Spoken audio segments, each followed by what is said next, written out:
Is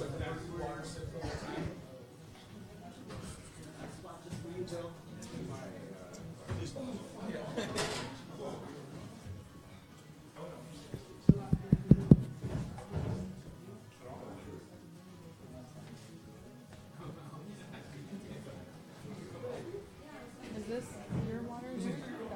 Okay, I don't know who this is, so I'm gonna move it.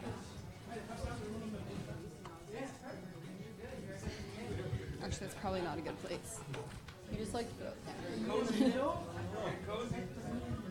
Oh, I need to turn that music on.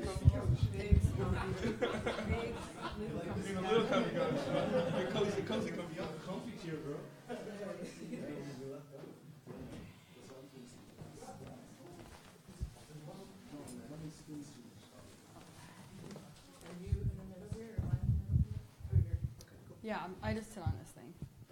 I'm not important enough to get a soft. All right. Hello, everybody. Welcome. Thanks for coming indoors on the nicest day we've had for months and months and months. I am going to just do some brief announcements, and then we're going to start streaming. So my name's Elise. I work here as a professional development coordinator at Manitoba Music. I identify as she or her.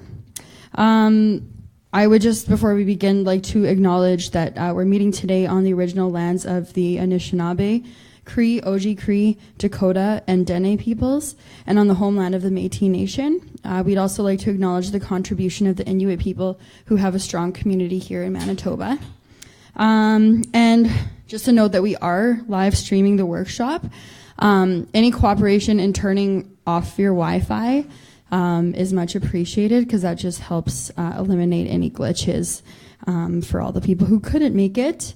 And only the panelists will be in view, so you don't have to worry about looking pretty. But if you do ask a question, if you wouldn't mind waiting for me to bring the microphone to you, just because the people who are watching online won't be able to hear the question, so the answer won't make much sense. So it would be great if you could wait for the microphone, and also just know that your voice will be heard, but you won't be seen. So if you're uncomfortable asking questions where everyone could hear it, you can always ask at the end as well. So that's all for my announcements. We'll just wait for the streaming, and then we're good. Oh, awesome. Okay. Well, welcome, panelists, to Manitoba Music. This is our 4th Decipher hip-hop professional development workshop. And today we're going to be talking about songwriting, collaborating, and production. So I would just like all of you to introduce yourselves. And in your introduction, just tell us who you are, your brief musical background, when you first started working with other artists, and some of the notable artists or producers that you've worked with so far. Do you want to start? Hey, I'm Steve, 1/3 of Three-Peat, producer, DJ. I've been collaborating for pretty much my whole time making music. Started off in groups, and I've made some beats for Charlie Feta and a couple other local cats. Worked with Toolman from A Tribe Called Red, and nice to be here. Hello, everybody. First of all, thank you to Manitoba Music for having us over here. For those of you, I know a couple of you in the crowd, but for those of you that don't know me, I go by Boogey the Beat, DJ, producer. Well, I started off as a hip-hop producer, probably in high school, well over 10 years. I'm old now, so and lately I've been making like electronic music and stuff. I guess I started collaborating with like local rappers, as we usually do, right? Like Young Kid, Winnipeg's Most, Wob Canoe, Leonard Sumner, that kind of whole camp. So lately, like I said, I've been doing like a powwow step electronic music for the past year and a half. It's led me to, some amazing shows, amazing people I got to meet. Opened for Tribe Called Red, did like Canada Day last year in Ottawa. Happy to be here. You know, I worked with this madman over here too, doing some beats and stuff, and some guys from Studio 393. Yeah, that's my intro. Thank you. How's it going, everybody? My name is Blimes, formerly Blimey, and for a little while, Blimes Brixton. I'm from San Francisco, California. I'm a rapper, songwriter, singer, and I got my name in battle rap, although I've recently stepped away from that because I feel that my message is not in line with the messages of the battle rap world. I've been collaborating since I started as well. I started producing, making beats, and rapping when I was 12. I'm a lot older than that now, so it's been over a decade that I've been doing that. I'm recently coming off of a huge collaboration with Method Man, which has been a highlight in my career, and been working in the studio with a lot of big names. Just did a session with Warren G. One of my recent collaborations with Gifted Gab, not to be confused with Gift of Gab, but Gifted Gab, rapper from Seattle, went crazy on the internet, and we just teamed up to create the duo BAG, which is our focus as soon as we both get our solo albums out. I'm happy to be here. Respect to you guys for being here today, respect to the land, and thank you for having me, Manitoba Music. Thank you for coming this far and for coming this near. So I want this to be a fairly open discussion. If you have any questions at all, put up your hand, and like if I'm not seeing you, just wave. Sometimes I zone out. But other than that, I'll just start with an initial question, and if you think of anything, just put up your hand and I'll take note.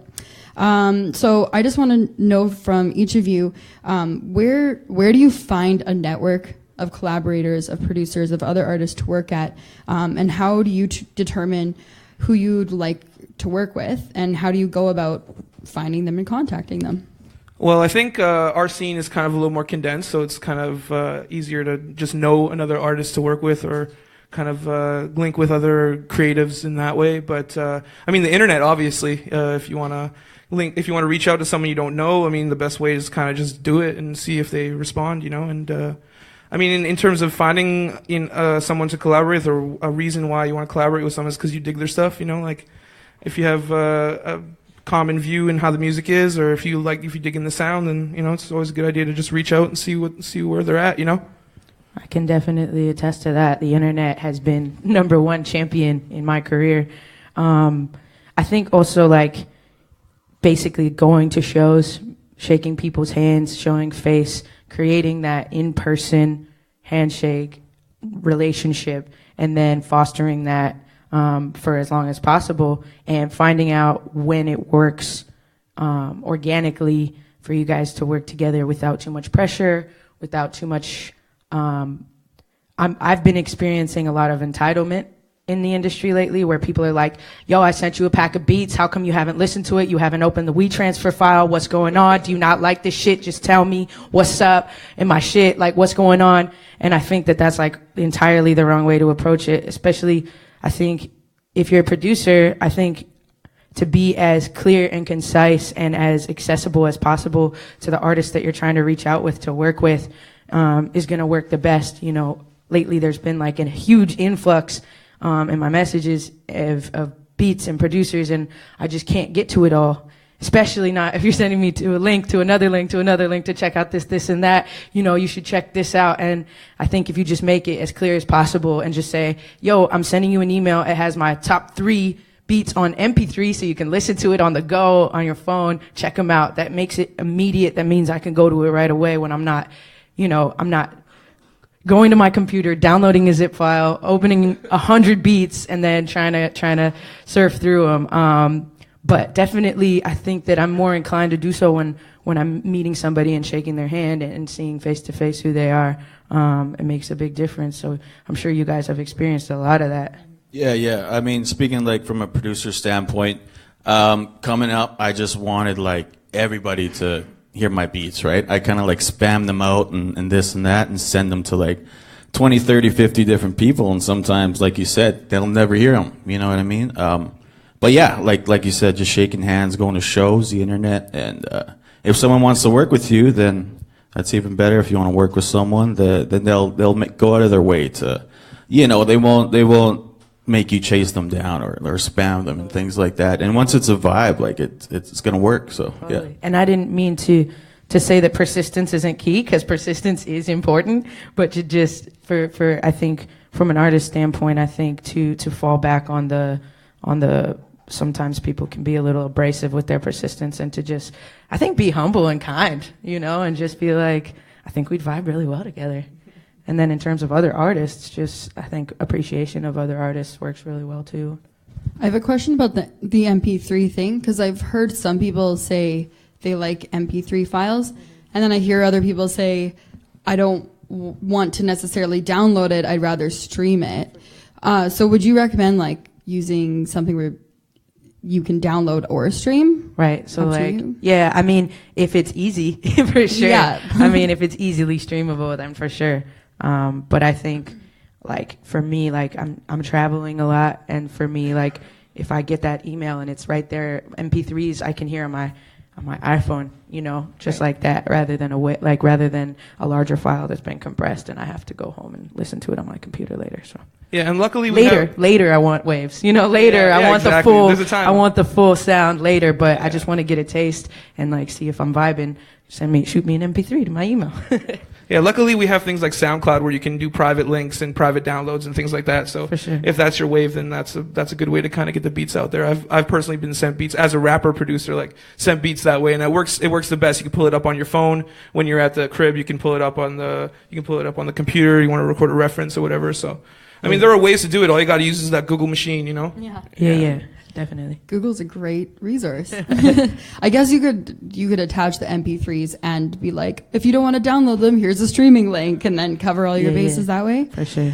You had mentioned, just when people are a little abrasive in their approach. So I just want to have all of you answer. Have you ever had like a message from someone that really makes you like, yeah, like I'm totally going to listen to this because of the way you wrote me, and like what did they say in that, and then in the same respect, what are like the do nots of sending your beats or your work?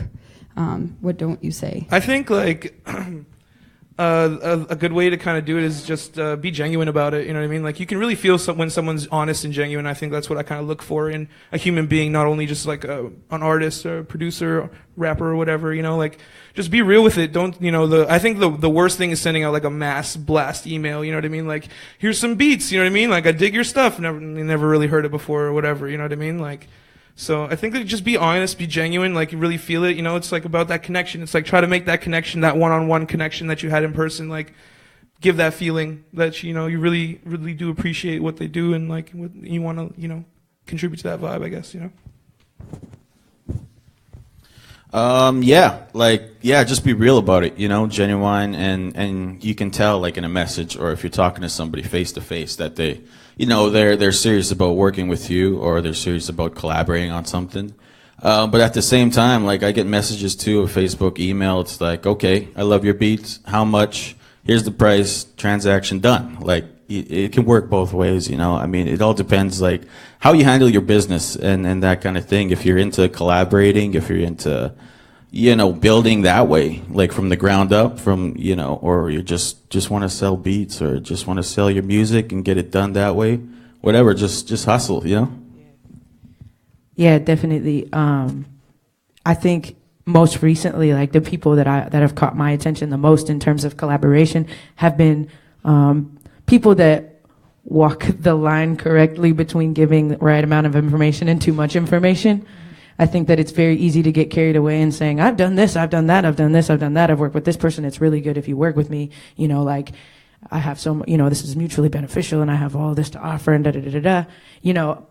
I think there's a really happy medium between that and just being super direct and concise and polite too. Recently I worked with an artist who doesn't have a following yet, and didn't have money to offer for the collaboration, and I just really dug his vibe, and he was just like one of the most genuine, polite people that I had ever met. And he was on email in Germany, and he was like, you know, Blimes, like, take your time with this. Like, it's not a rush. Music is something that's enjoyable, and I want you to have fun with this, and I want you to feel like you're putting something that you love onto this track. I don't want it to be a transaction just between you and just another rapper. I want you to feel like we're making something worthwhile here. I mean, first of all, I checked out the music, and I really liked the music, so that, you know, was obviously the number one filter. But aside from that, he also sent like a few pictures of his branding. He also sent, you know, what the lyrics meant in German, and the translation from German to English, so I could understand. And he was just like we just vibed. We were soul affiliates from across the planet. But I think to be your genuine self, be as humble as you can, and you know, I try and maintain that as well with anyone that I talk to. It turned out to be a labor of love in that sense. So, yeah. That's great that you had mentioned, he was like, I don't want it to be a business transaction, because I think sometimes like artists get lost in the game and just like hustling so hard that often it's always about that business transaction. He actually like stood up so hard too. I went to Berlin for one night. I played a show, and he was like, I know you didn't have time to finish your verse before you came out here, and I'm not trying to pressure you, but I can set up a studio for you while you're here, and we can shoot the video, and like me and all my friends can take you out and like show you around. And it worked out. I like made time for him because he was just such a great dude. That's good persistence there. Exactly. Yeah, precisely. that's the way to be persistent. Precisely. Yeah. And I was going to actually ask a question of, you know, what if an artist doesn't have the money to get a producer or to find someone to collaborate? You know, like, do you have any cases where you've just heard somebody or seen someone and you've been like, you know what, let's deal with that later? I think Boogey maybe has better insight than I do, but the way I kind of deal with that is like, let's just find a way to make it work. You know, if the vibe is right, like, we'll just make it work. You know what I mean? Like for me, luckily I have someone to handle my business, that man right over there. And so like that's kind of like held down for me. But like, yeah, in terms of like money, like I try to think of money secondary at this point, because I'm just trying to build. You know what I mean? So. Yeah, like you said, like if the vibe is there, if you want to collaborate, it's gonna happen, right? But at the same time, you know, shit costs money. You know, studio time, mastering, and engineer and stuff like that. So at some point, you gotta draw that line. You know, there's gotta be like, okay, well, this beat costs this much. Now we gotta go to the studio and record and pay the engineer and shit like that. So, excuse my language, I forgot about that. It's okay. But yeah, like we're fortunate enough too to sometimes just have our own studios, right, and do our own mixing and mastering in that way. So yeah, it's all different, you know. All right. Does anyone have any questions so far for anybody? No. Okay. How are you guys doing? Good. Good. Sweet. So for you, what are some of the reasons that you want to collaborate or work with a producer? Like, how do you choose the artist that you want to work with? And, you know, I mean, Blimes, you've collaborated with Method Man. So he chose me. Wow. Okay. Well, that's crazy. Amazing. But yeah, if you can share just your own experiences with how you make those choices. I think a lot of it comes down to happenstance. I think that there's so many artists out there. There's so many people that hip hop is extremely collaborative. We're all working together all the time. You literally have to collaborate with somebody unless you know how to mix, master, make beats, rap, sing, you know, unless you're Russ. So, pretty much, you know, it all starts with collaboration, and it's happenstance. You know, everyone that I've worked with, I've continued to work with for years and years, and it's because we met somewhere, created a relationship, and then that's who's in your corner, and that's the easiest outlet. For me, it's a lot of effort and emotional energy to meet new people and find a vibe and find a a path that you can walk together. And I think that collaboration, a lot of it just comes from being in the same room with somebody enough days to find a pattern that works for both of you, or many of you. There are those instances when you see somebody online and you're like, wow, I'd really like to work with them. Let me figure out how I can make this possible. But I think 85% of the time that's not going to happen. And I think that's just a reality of this day and age, is that it's harder to, digital makes things easier to collaborate online and stuff like that. But for me personally, the creativity comes from being in the lab with a producer, and all of my producers I've met in person and have happened organically. I think in choosing who to go forward with from this point on, it's really like, for me, I'm at this place where my management and my agents and my team around me is asking me, who do you want to work with? And that's a question I've never been asked before, because those doors have never been opened before. I've never had access to Primos, to Dre's, to, knowledge and the folks that I'm meeting and I'm in sessions with now. And I think that it doesn't always work. You can get in a room with somebody great that you've always really been like, I really want to work with this person. I have all these ideas and I think that we'd vibe. It doesn't always work. So it's just a matter of getting in the room, trying it out, and seeing if you guys vibe, and then continuing that vibe for as long as possible. So that does happen where you start to collaborate with somebody, or you start to produce for someone or whatever, and it just kind of, you're like, this isn't really working. Should we, let's move on? I think it happens all the time. It really does. Especially if you guys have collaborated before and made some great music, and you guys are just on different wavelengths, right? And sometimes it clicks, sometimes it doesn't, I think the best way is just try to keep things organic, and you're gonna tell that vibe right from the jump. You know what I mean? So just get in the studio with them, get wherever you need to be, share that vibe, and see if you guys connect. And if it's not meant to be. If not, whatever.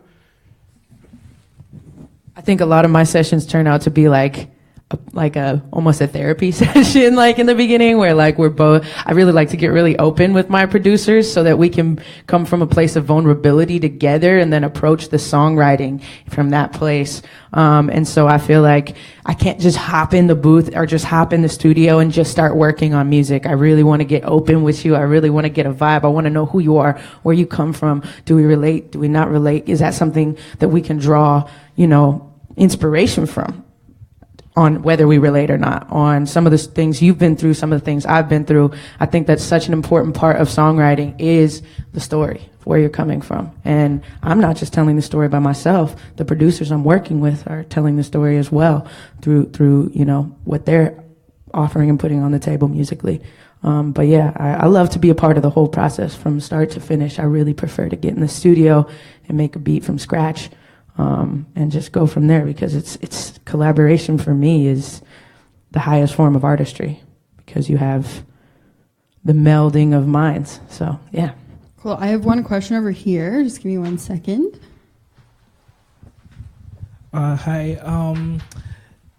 In this new age, the generation that we're coming into right now, you have a lot of talk about people expressing themselves and sticking to what they know instead of trying to fit into a certain mold. So you find different personalities. You guys speak about vibing with people. Is there a case where you found somebody that you couldn't vibe with per se, but then once you decided to get into the music, if you decided to get into the music, that there was this chemistry that you found even though you guys were not actually vibing personally? Is that something that you've ever experienced? Is that possible? Luckily, I've been kind of in the position where I've been collaborating with a lot of my friends. A lot of my peers have been creatives and stuff. So we kind of always have had a connection in that way. But I think to answer your question, it's more for sure. I mean, it depends on. It also depends on situation, what you're trying to get across, and if you guys can kind of share. The workflow and the pace of the session and stuff really all takes into account as a producer. You know what I mean? especially when you're working with someone who's paying you as well. You know what I mean? Like they're paying you for your service essentially, right? So you kind of have to work around that kind of that vibe, their vibe. You know what I mean? Like try to get that out there. Yeah. Speaking like again from a producer DJ standpoint, I try to do my best, like to accommodate these artists or try and take them into that right direction that they want to go with the project, the song, whatever it may be.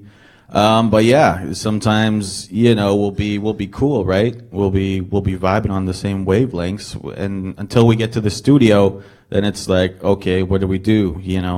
What do you want? Okay, what do you want? And sometimes that happens a lot in the studio where you come to like this point, this wall, until like you said, you get to know the person maybe a couple days and that thing, and then you can like bust through that creative block, right? And that does happen all the time for sure. Totally. And sometimes it can be opposite too, right? Like it can be you don't vibe on a personal level, but when it comes down to the music, you guys have like that connection. So it really depends on the situation and the individual, I think that good points, gentlemen.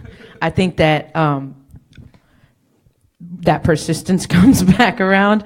I think if you work at it long enough, and you can endure some of the uncomfortable moments or awkwardness or feelings of, I don't know if this is going to work, kind of your mind sabotaging that moment, then you can get to a point where you can write. And I think any good producer or writer or rapper or songwriter or singer, I think that they can shut off everything else around them if they need to get down to the business, if you need to get a song done, if you really want to get a song done, or for instance, if you're being paid to be in the session. I've walked out of some sessions just with people that I thought were good people, and I vibed with them on a personal level and been like, oh my God, that was terrible. Like, we're never finishing that song ever again.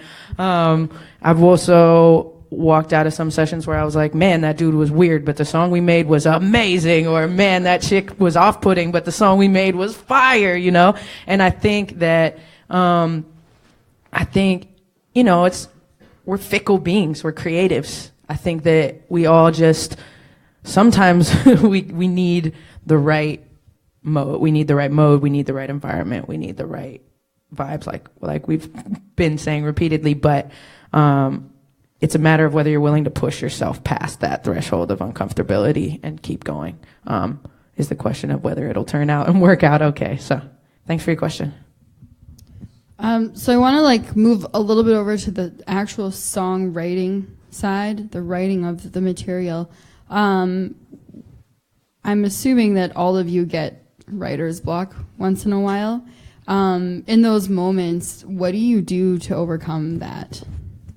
I guess as like a producer, DJ, MC, jack of all trades kind of thing, I kind of just gravitate to a next outlet. You know what I mean? If I'm having trouble writing some raps, I'll go ahead and tweak the beat a little bit until I can catch a new vibe on some writing. And I mean, writing for me is the hardest part. You know what I mean? I have the most trouble doing that. So I really have to get into the mind state and like into the vibe. And once I'm in it, though, it just comes out. It keeps flowing. You know what I mean? So it's just about like putting yourself in the right mind state to do what you need to do, and if it's not the right time, it's not the right time. Just, just keep on keeping on progression towards the greater goal, Yeah, say like I'm making a beat, and this happens all the time. Like I feel the vibe there. I'm like, oh yeah, this is so awesome, right? And then I get to like the bass line or something, and I'm like, no, this sucks. Like, and like you said, just move on to the next thing, and don't like beat yourself up about it, right? I think that's, I used to do that a lot, right? Especially, being so like hard on myself, like wanting to make this perfect composition, and I want everybody to hear it. And then if, somebody hears it and doesn't like it, and they, give me that criticism in that way, I used to be like, oh my God, like feel like you just punched me in the face, right? Because it's like my music. But, as artists and then songwriters, you have to, take it the best way you can and be productive about it. So, yeah, just if you're having trouble, just like move on to the next outlet, do something else, and then maybe come back to it and finish it off. So, yeah. I think like 90% of my favorite verses that I've ever written, I hated when I first wrote them. And I was like, man, like I'm not getting the vibe of this. I'm not finishing this right. And I think just that push through that feeling, and just somehow by the miracle of creativity, it comes out, as you want it, if you just keep pushing. I think a lot of people give up right before the peak, you know what I'm saying? A lot of people get tired right before the highest part of the mountain, and they're like, I don't want to do this anymore. But when you push through it and you just keep going, I think it really, you can come out on top. Also, another nod to collaboration. If I'm working in a room with people, I oftentimes like to write maybe 2-3 versions of the same line and ask, what people feel. Also, we're our own worst critics, right? So we're all going to look at our work and be like, oh man, that's crap. Like, oh, that's not the best thing I've ever written. But in the big scheme of things, you listen to the radio and you listen to what's out there and what people are impressed by. And you're like, well, I guess I could afford one line that's not the best line ever, So I think asking people's opinions in the rooms you're with, I think like most of the time they're going to tell you you're tripping and that it is tight and that you just need to stick with it and rock with it. A lot of the times I need to loosen up when I'm in the studio, and I'm not a huge recreational smoker, but weed pushes me through that barrier of writer's block really easily, because I go from being hypercritical and editing every line as I write it to just this stream of thought where I'm just writing all the lines and then reading the whole verse back and being like, oh, that was easier. That was easier when I was under the influence of that substance. But yeah, I think weed has really helped my writing a lot. Luckily, it's legalized in California now, so I can just walk down the street, grab some, go to the studio. We're almost there. Yeah, Manitoba. Whoop, whoop. So yeah, I think also, I don't like to rely on alcohol or marijuana, but I think in the right settings, I think that in the studio, if sometimes you're holding yourself back a little bit, and if you can open up, like I said, get to that place of vulnerability, I think, when I do have a beer or a glass of champagne or when I do smoke a joint with my producer, like we just open up from that point on and we go forward. Not necessarily use it as a crutch. I think being able to find that space without it is really strong too, but that's helped a lot. Yeah, just use it as a tool, not as a crutch, as a tool, There you go. So when you actually you had mentioned like bringing in people to kind of critique it or tell you if it's good or not. Do you ever bring in like other artists or other producers to help you get through that writer's block and just be like, what do you think should go here instead? Can I start this one off? I'm like 80% of the time when I'm in a session, I invite my friends because I just like the way that it feels to have people around, and I love to bounce ideas off of other people. I'll take credit for all of my own verses, but I do like to be like, yo, do you think this ending is harder or this ending's harder? Or do you hear background vocals on this? Like stuff like that. And it works when you have a big network of artist friends that want to come and hang out and chill in the studio and are willing to help out with that. And as you get into the bigger sessions, you have to start keeping logs of who's in the studio with you at all times. Because people are going to come out and say, I need a percentage on this song. I need points on this song. I helped you write the hook. I helped you come up with that melody. But it's just a good practice to start with in general, especially if you're working with your friends, because you never want anything to get messy down the line. You want to keep it as fair and you want to keep it as clear as possible. Yo, I'm having you into this session to help me write, or yo, I'm having you in this session to chill. You're not going to get any writing credit on this, just so you know going in. Or, yeah, come into this session. I'd really appreciate it if you could help us finish this song. I think you start to run into problems when you take, music from a level of like collaborating and having fun with your friends to the next level. You're selling a lot of records and you're getting a lot of attention. Everybody's going to be like, hey, wait, I was involved with that. And so a really good practice to start with is keeping studio logs of who's in every session, what they contributed, so that you're protecting yourself or you're being protected if you're one of the helpers. So, yeah. Yeah, I think for a lot of people, art and music in general is very like personal too. So they want to kind of keep people you trust around. You know what I mean? People that you know that can contribute to that vibe that we always talk about. You know what I mean? So, naturally as artists, we have homies and we have people who do it around us, and so having people around is always good to kind of bounce ideas, like she was saying, and it's always good. It's always good to kind of get that outside perspective. You know what I mean? Yeah, you touched on a great point, like taking studio notes and stuff like that, especially when you get into the bigger sessions, like that is key, you know. Just write down a log of like who played this, who wrote that, and that'll, you know, save you tons of time, like in the long run, right? And when you're figuring out stuff like that. And money, you know, that magic word. But yeah, as far as collaborating and being, you know, critiquing each other, we are fortunate enough, you know, in Winnipeg at least, to come from like a tight-knit circle of like rappers, producers, beat makers, and we're pretty open about it. You know, we'll call each other out and we'll say, you know, that really doesn't work. We won't necessarily like, oh, that shit's whack, like, but this can be better, you know, or this beat might need that. You know what I mean? So yeah, you know. That's coming from like a friend standpoint anyway. It's different, you know, when you're dealing with, you know, you're hiring a professional producer or engineer and things like that, and it's just like working off each other, you know, their ideas and stuff, because music is, you know, just about creation, right? Creating something, you know, basically out of nothing, right? Using your voice, using your tools that you have at hand. So yeah, just always be open to, you know, ideas and that sort of thing. Can I make one more point? Of course. How many of you guys are creatives, music makers, making beats, raps, writing songs? Well, pretty much everybody here. How many of you guys work with your friends? One person? Nah, we all work with our friends, right? And you made a point saying like you have to work with people that you trust. And it's true, you do have to work with people that you trust that are your friends, but that friendship down the line may be what makes things messy. And so I think it's almost more important when you're working with friends. You're like, yo, word is bond. You got my word. You know, we're fam. Like that link is there in your heart. But when it comes down to it later down the line, when there's money involved and people are desperate and they've spent money on building studios, making studios, buying the equipment, traveling all over, you know, putting in the money for the videos and all that shit, I think that being someone's friend starts to kind of corrupt that view of what is owed and what you do owe somebody. And so that's when it's most important to make sure that you have agreements and you have contracts.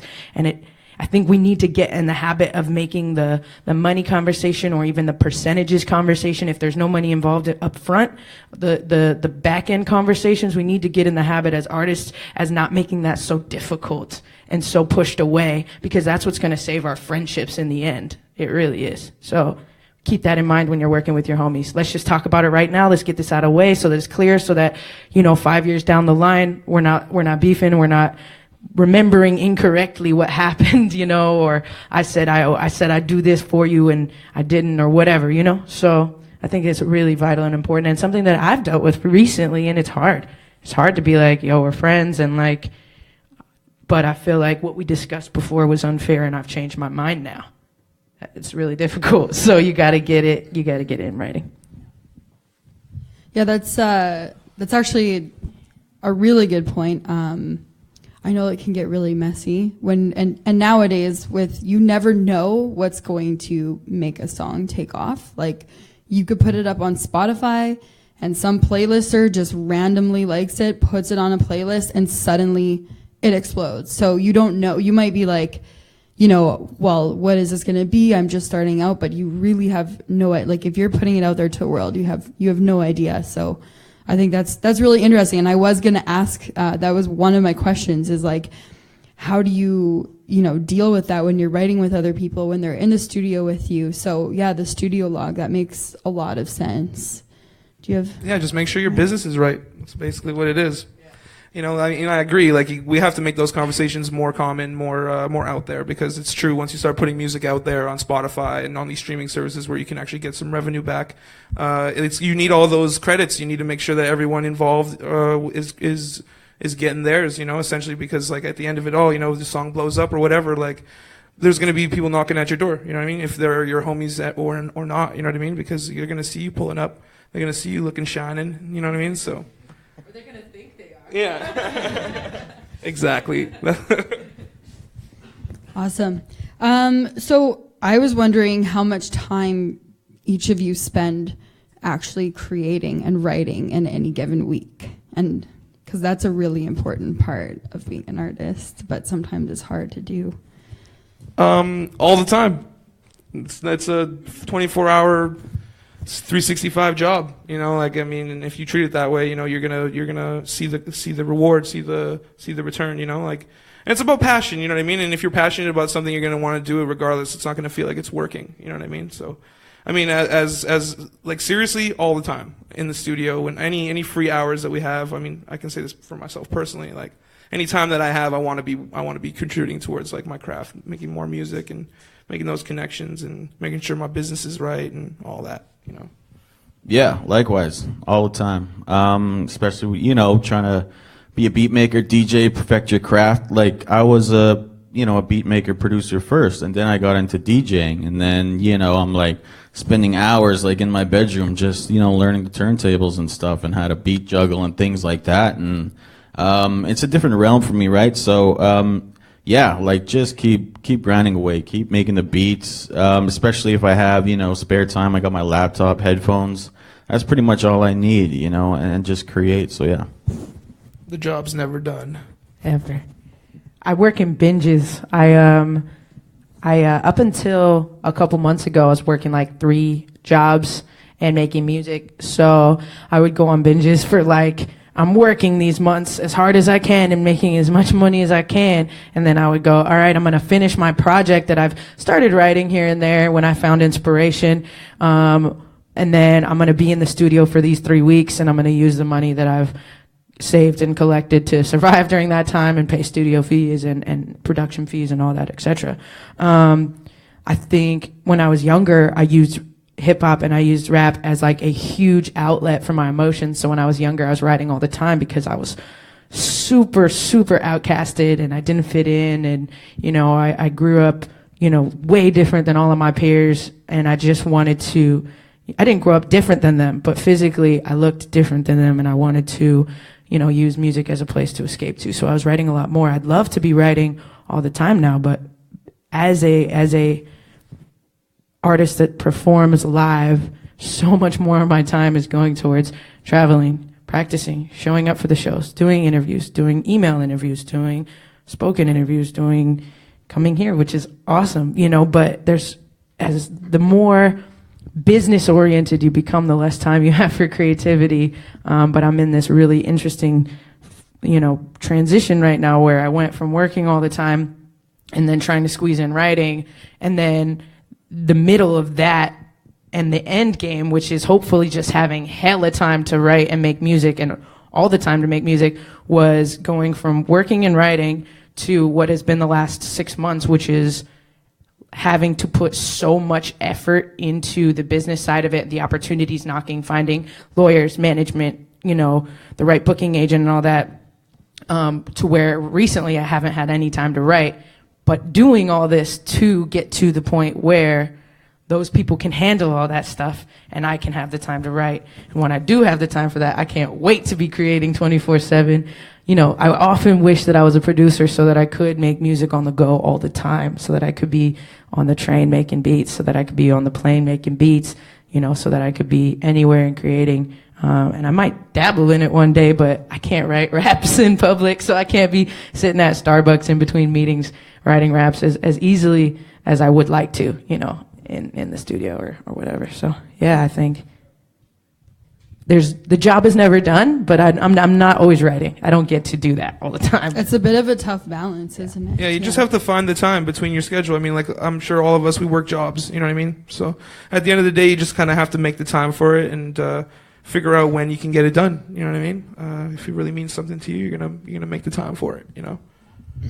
As producers, when an artist comes in to work with you, like, I know some artists like to just, you know, buy a beat and just kind of do their own thing with it, or people even like to self-produce. But what do you think is the benefits of working with a producer? And how can an artist be best prepared when they're coming into a studio to work with you? I think working with another producer can kind of really open new doors and just new opportunities to feel different experiences while you're doing music, and not necessarily be how you make music, but stepping into someone else's world is always a good way to kind of like spark some inspiration and learn new things and try out new things, become uncomfortable, because when you're out of your comfort zone is when you're going to be making like the sharpest stuff. I feel Yeah, for the longest time, like when I have an artist or a rapper, whoever come into the studio, it was just me opening a folder with a gang of beats and running through them until they were like, oh, I kind of like that one. Oh, I kind of like that one. And then until I got, more into like the musicality of it, of just building from the ground up, what kind of artist is this? Are they a singer? Are they a rapper? What project are they working on? Is it a mixtape? Is it an album? What direction do they want to go? Where do they shine? Where could they use some work? You know what I mean? And as producers or beat makers nowadays, you really have to be, versatile and to be able to work with, different, not just, songwriters and rappers, but sometimes, different genres that you've never touched on, right? So, it's, as producers and beat makers, we're constantly learning too, we're right beside with the artists, like, trying to push each other, trying to make the best music we can, step out of our box sometimes, or just play it safe, and make great music, the only way, that we have been, the only way we know we can. So, it's all about creativity again and pushing through, stepping outside our box and just trying to push through that, that creative wall and just help each other shine, basically. Yeah. Blimes, have you worked with when you've gone into studio? Have you felt that it was really helpful to have a producer kind of just guiding you? And like as a rapper, I'm sure they've said things like, "I'm not believing this line" or whatever. Yeah, I love input. Yeah. I'm all for it. It's a hard line to walk, I think, for producers, because I think some of the times you're working with an artist that doesn't necessarily like input or whose ego feels challenged by your input. I think the best way is to get through that is communication, sitting down with the producer and me telling the producer, I'd love all your input. That'd be great. Or telling the producer, I'd prefer to just write this one on my own. I think just communicating is key to that process. I think something interesting for me, a lesson that I learned was working with engineers. I think like classically trained engineers in recording school, when you're engineering something, not necessarily producing it, you're trained not to give input. You're just recording. And producers are trained to guide the song in the best way possible. And I learned that because I was given this day of studio time in exchange for a verse at this most amazing studio, biggest studio, beautiful studio in San Francisco, different first studios. And I went in and was just working with an engineer on my own stuff that I brought in. And the engineer didn't give me any feedback, and I was lost. And I was like, I'm not used to this. And I went out of the session being like, I really didn't do a good job on that take. I really couldn't figure out, if that was the right background to sing on that. And I learned that I love input. And so maybe that's not the right situation to enter in if I'm not 100% sure about the writing of the song or the delivery of the song. But yeah, I love input. Yeah. Feel free. What would you say? Wherever working, tell me what's up. If there's what would you say to artists who don't like input? That's a tough one. Do you think that's okay? Do you think that's part of their art? Yeah. I think art is our own. I think our creative process is our own. I think that's totally fine. If we're talking about writing a great song, I would hope that an artist would be okay with input, because that's a hard one. That's a tough one, because I hear some songs that are cult favorites, and I'm like, ooh, I wouldn't have sung that way, but so many other people like it sung that way. And I think it's just, if I was in that session, my input would have been, maybe those notes sound a little sour to me, but it's all opinion. But I think being open, at least, to hearing suggestion is really important.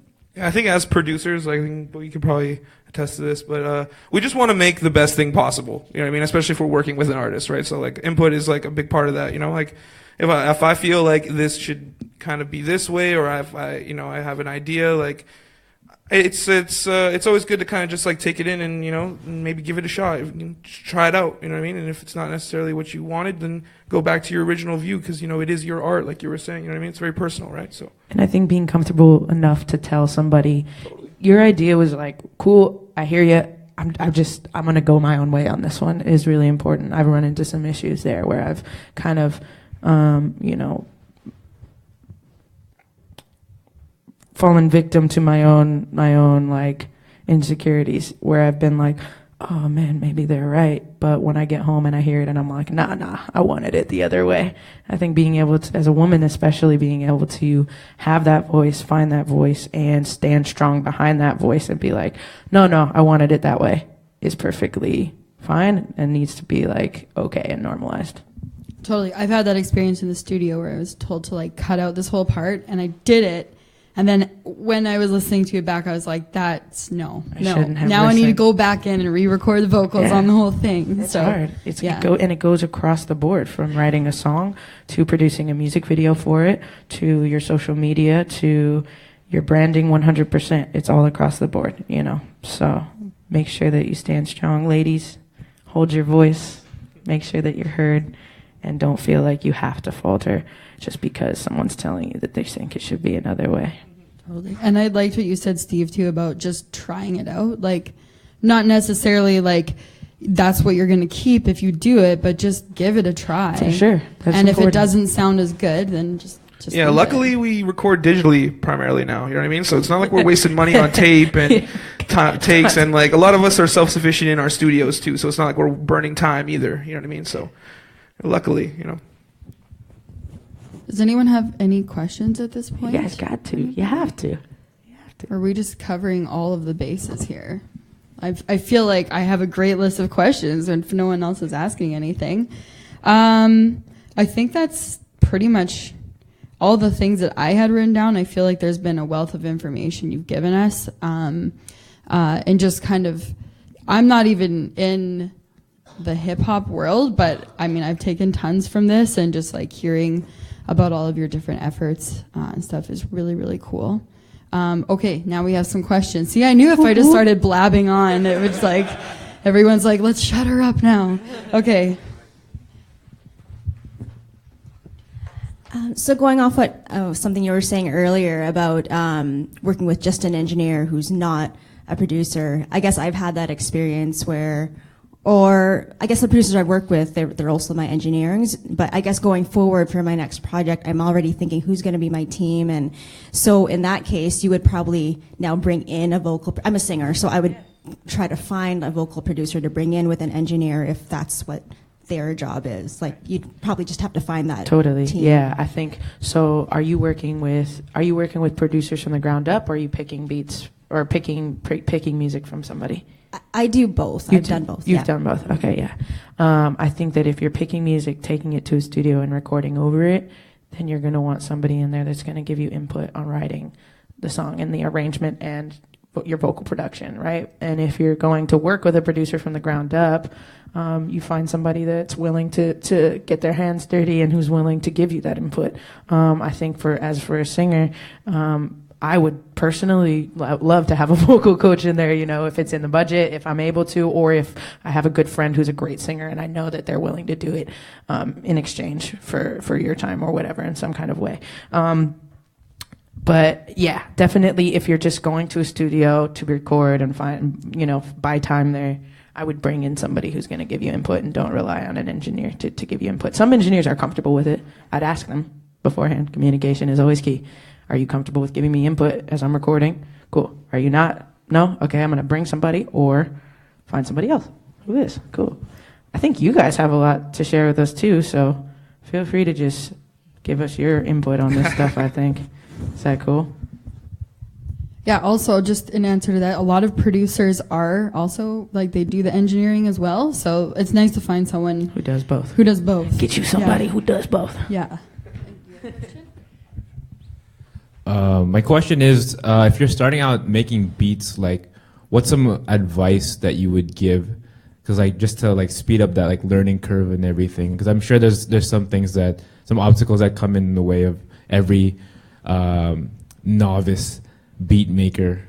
I guess my best advice would be that there's no wrong way to make music. I feel like, you know what I mean? As long as it sounds good to you, as long as it comes out the way you kind of envisioned, then like, don't worry about the technical side, like, I need to use this, and this guy's using this, and this is the industry standard of this. As long as it sounds good to you, like, just go ahead and go for it, you know what I mean? Like, I think one thing I always talk about is just like, if you want it, go get it. You know what I mean? Like, that's basically what it is. If you want to make beats, you know, do your Googles, like watch your videos, tutorials, YouTube, all that stuff. YouTube University. Exactly.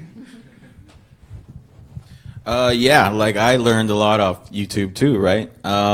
It's just getting familiar with your sound, I think, you know, being a beat maker, producer, being comfortable in that zone and believing in yourself first and foremost that, you know, okay, I can do this, you know, because we live in an age where, you know, you can download a program, you can download drum kits, put it together, okay, now I'm a beat maker, right?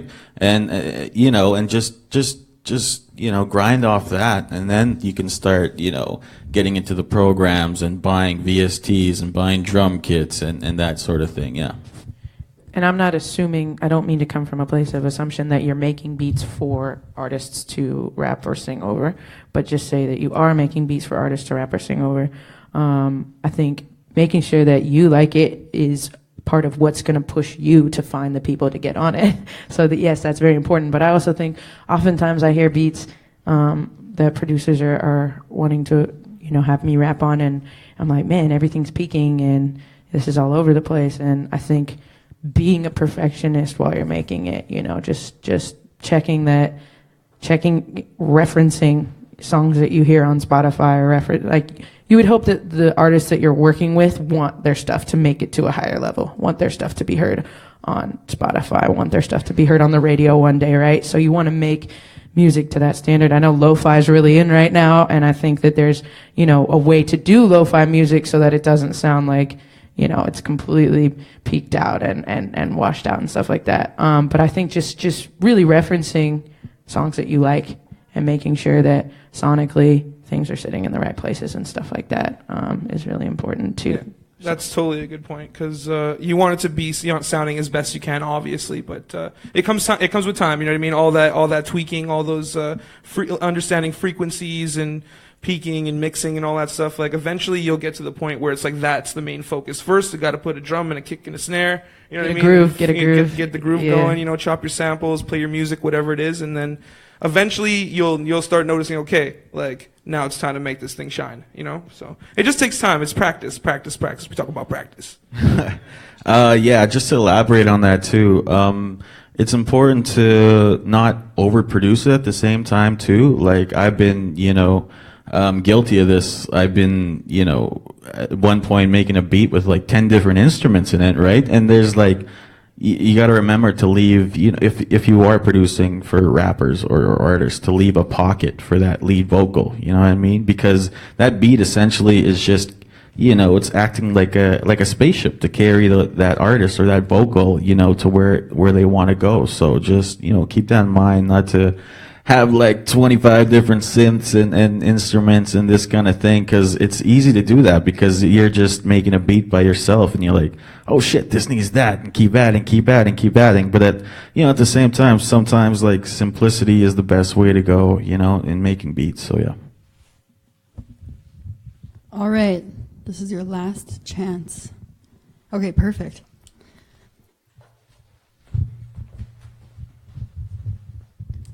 What is some advice that you would give to artists who are making that transition or hope to make the transition of the non-business side of the industry getting in the way of their creative side? I know, Blimes, you mentioned it a few times today, and working with managers and agents and things like this and booking shows. And what's some advice that you would give to artists who are going to be making that transition or hope to be eventually in just doing that and dealing with people and collaborating with people on the business side of the industry? I think the most important reminder for myself over the last 6 months has been to have fun and has been to remember that so many people want to get to that level, and so to appreciate every piece of the puzzle, because one day I'm not going to have this anymore, and I'm going to look back on this time, and I don't want to just have negative memories of feeling stressed out and bogged down by all of these decisions. So I think stopping, breathing, looking at where you're at, looking at where you've come from, and being able to really appreciate where you've come is super important. I'm a highly, I carry a lot of stress. I'm a highly stressed out individual. And I think for me, like, just getting a routine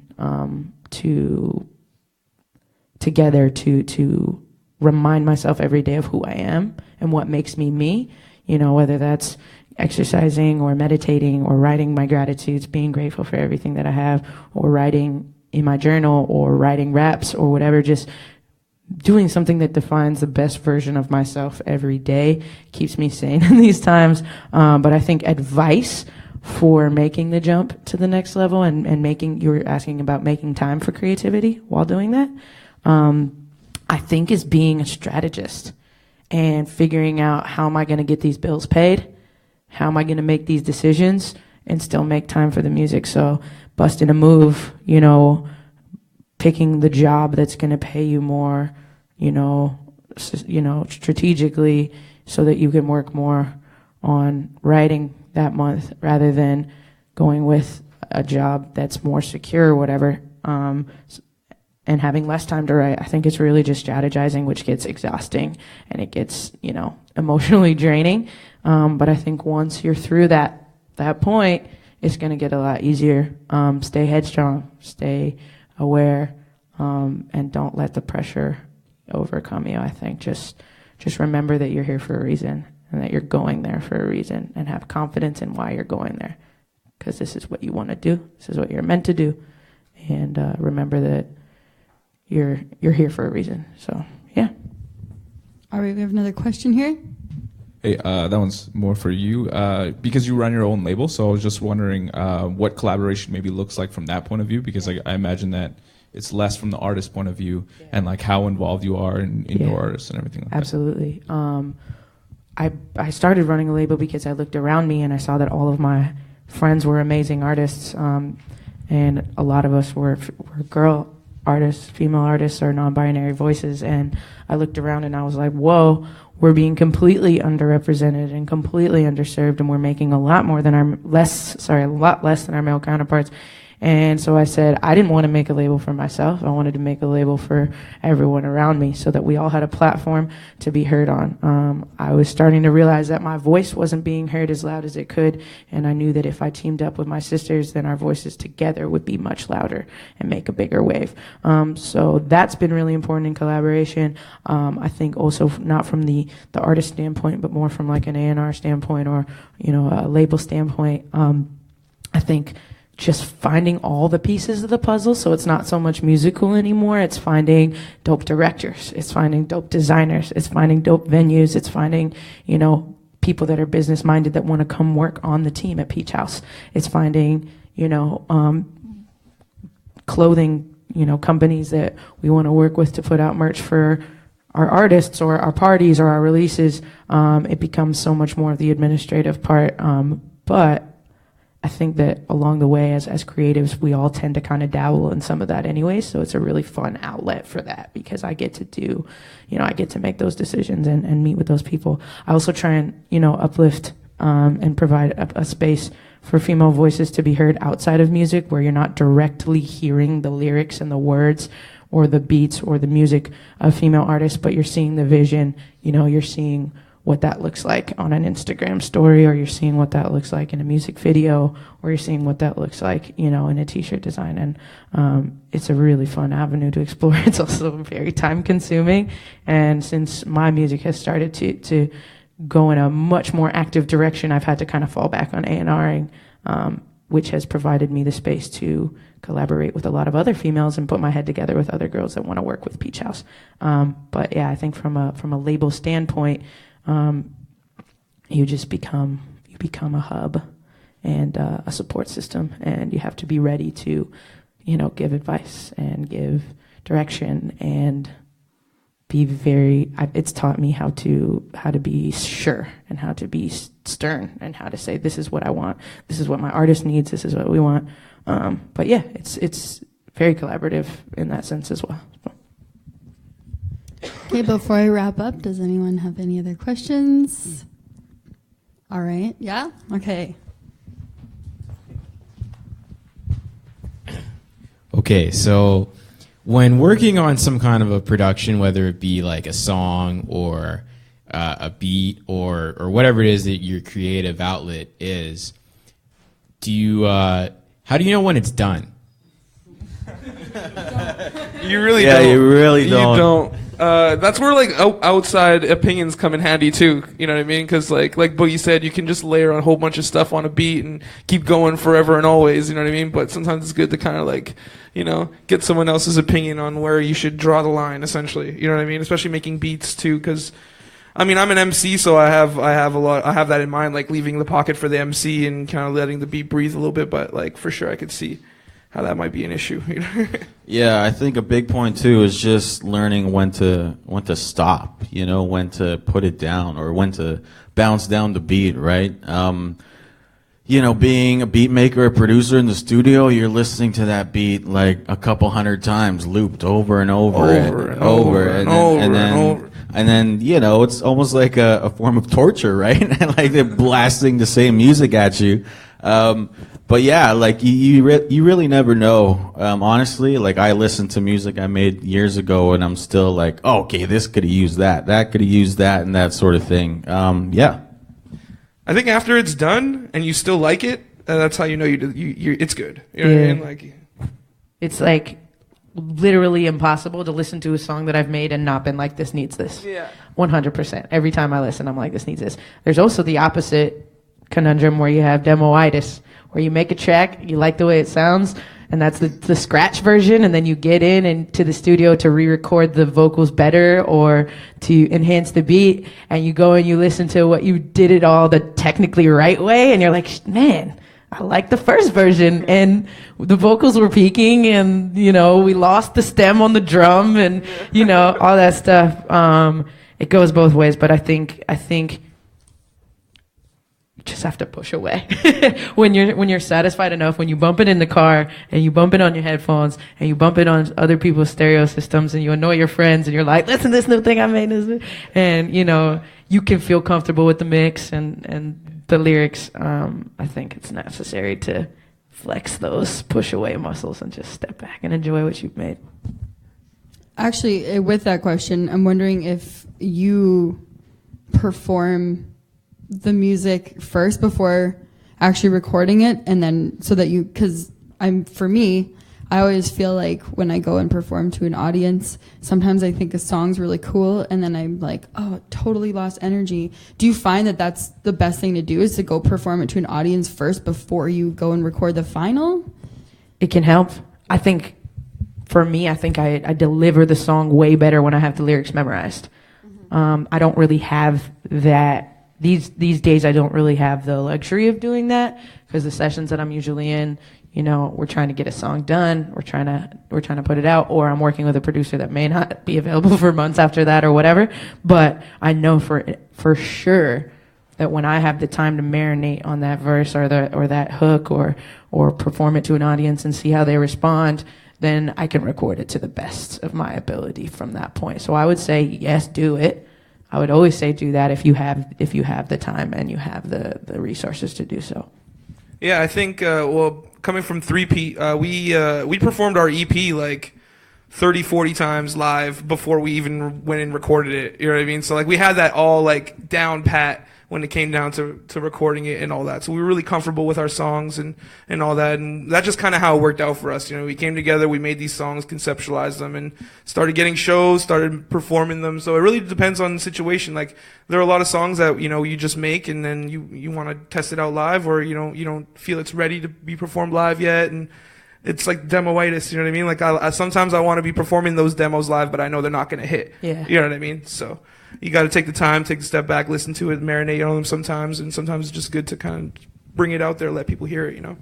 Yeah, speaking like from a DJ standpoint and the gigs I've been able to do in the past year and a half, I'll play like demos all the time, like mashups that I did like on the plane ride there or the night before, and yeah, and if like the crowd is feeling it, the party's right, I throw it in there. You know, no one's gonna like know that you made that last night. You know, as long as the vibe is there, the party is right. I throw it on anyway. And if they're feeling it, it's lit, right? I think too, like if you know that like you have this event coming up, I think crowds go crazy for you catering to them. So like if you know that you have an event coming up, I think, and you are in the studio working with somebody else that's playing that event, or you can cater a song you're writing to that event, I think that sells so well with an audience and wins them over for life. I recently worked with Reverie. We played a festival in Paris together. We got in the studio and we knew that we were both playing this festival. We wrote a song that was like, I just woke up in Paris, Paris, Paris. We catered to that event and that shit went off live. It went crazy. We were able to film the music video there and stuff like that. So I think having some headspace before a song comes out where you can see the whole trajectory of what you're going to do with it really does help. So keeping that in mind while you're writing a song can be really helpful. Audiences they're so fickle, and if you cater to them, they feel so special. And so it's really important to play off of that energy that they're going to give you. Cool. I think we have one more question. Do you want to? Yeah. Yeah, it was still a producer question. I just kind of wanted to ask if you set a certain time frame for your production for the beat, whatever you're working on, do you have that time frame? When for me it could be like a week, sometimes 2 weeks, but then it gets extended to like 4 or 5 weeks, and the beat is never done, and it gets abandoned because I'm sick of it now. So like now that you're in the stream of making beats, do you have an approximate amount of time for you to finish? Absolutely not. Like True. My folders in my computer are filled with like unfinished beats and ideas and demos. Like we're going back to what we were saying before. You got to learn, when a beat is done and just to step away and put it away.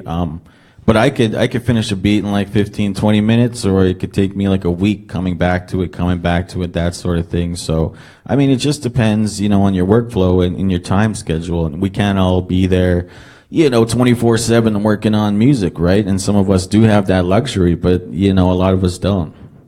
Yeah, I mean, personally, I like to finish what I start. You know what I mean? So, like, if I have something that I'm working on, I want to get it as finished or as sculpted out as I possibly can before I put it down. And then if it's something of merit or something that's dope, I'll come back to it and work on it, or show someone the beat, and we'll carve out a song or whatever it might be. You know what I mean? So, I mean, you can never really tell how long it takes to make art. Rome wasn't built in a day and all that, right? So, from a different perspective, a producer friend of mine recently told me about this method that he had been working with, which is a timed method.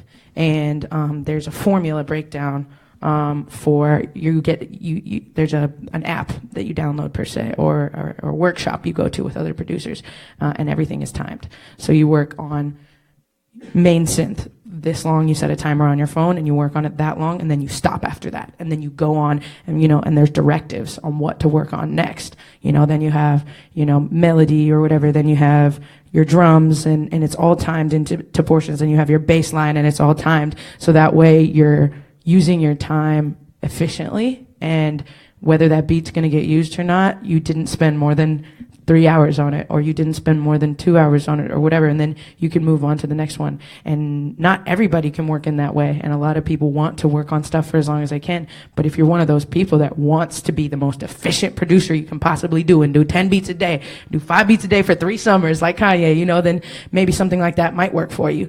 I'm not remembering the name of the method, but search, do some research on it and see if you can find it, because I think for people that struggle, I have ADD really bad, and I'll distract myself constantly. And I think if I was a producer, that's something I'd be really interested in, is that structured timing of how to make a beat within this time frame. And it'll help you too if you're doing paid projects to get them done, and to not over give yourself to a project and then end up losing your valuable time. Cool. All right. Well, we're out of time, so I'm going to end it there. And before I totally close off, there were some surveys at the front. I think they're over by the snacks now. If you could fill those out before you leave, your feedback is really important to the workshops that we put on and how we structure everything. So if you want to tell me how it can improve, I'm all ears. I won't be offended. They are totally anonymous, so you don't have to worry about that either. And then just so you know as well, here at Manitoba Music, we have other workshops. We have the DIY series. So this is all genres of music. Next week we have one on navigating showcases and festivals. So it's all about filling in applications for festivals and showcases. It's all about how you behave while you're at those places, how to network properly. So that'll be a really good one. We also have info sessions on things like copyright and royalties. We have grant info sessions. So there's some pamphlets that I'll put over by the snacks. Feel free to take those and come to any of the workshops that we put on, because it really helps you develop your music career. Also for the females or non-binary people, in the room, we've just finished these ones, but we have Equalizer, which is an audio production workshop for females and non-binary people. Dope. So that'll be starting again in the fall. So just so you know that that's happening. And I think that is all that I have to say. I just want to thank you all so much for being here. Thank you for building up your local community, and thank you for coming all of this way to share your expertise. Can we give everyone a hand? Thank you guys for listening and sitting here and hanging out with us. Yep. Thank you, Manitoba Music.